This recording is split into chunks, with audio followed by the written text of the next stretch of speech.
Good morning, সকলে কেমন আছো? আশা করি খুব ভালো আছো। তো আমি আজকে অনেক সকাল সকাল উঠে পড়েছি। আর এই দেখো, সকালে উঠে ছাদে গিয়ে এত সুন্দর লাগছে সূর্যকে দেখতে। এরকমভাবে আমার খুব ভালো লাগে। তোমাদের আশা করি ভালো লাগে, যারা যারা সকালে ওঠো তারা দেখতে পাও নিশ্চয়ই।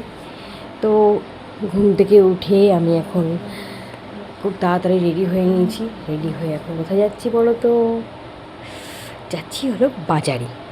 আর রোজকার বাজার থেকে এই বাজারটা একটু আলাদা, কারণ আমার জন্মদিন উপলক্ষে এই বাজারটা আমি যাচ্ছি।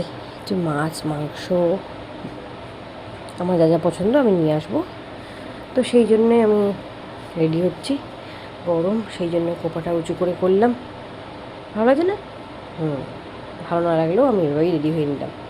তো রেডি হয়ে গরমের মধ্যে ব্যাগ নিয়ে বেরিয়ে পড়লাম। বেরিয়েই আমার ফার্স্ট কাজ হচ্ছে যে আখরোট বা ডাবের জল খাওয়া। খেয়েও নিলাম অ্যাজ ইট ইজ। খেয়ে নিয়ে এবার গেলাম মাছের আড়তে। অনেক দিন পর আমি এই মাছের আড়তে আসলাম। মাছের আড়তে এসে আমার যত না মাছ খেয়ে যাচ্ছে বেশি ঘুরতে ভালো লাগে। এত এত মাছ চারিদিকে দেখতে বেশ মনটা ভরে ভরে যায়, ভালোও লাগে। তো তারপরে কিছু মাছ কিনলাম, 4-5 রকমের মাছ মাংস সব কিছু কিনে নিয়ে আমি ব্যাগ ভর্তি করে চলে এলাম। Tata, by.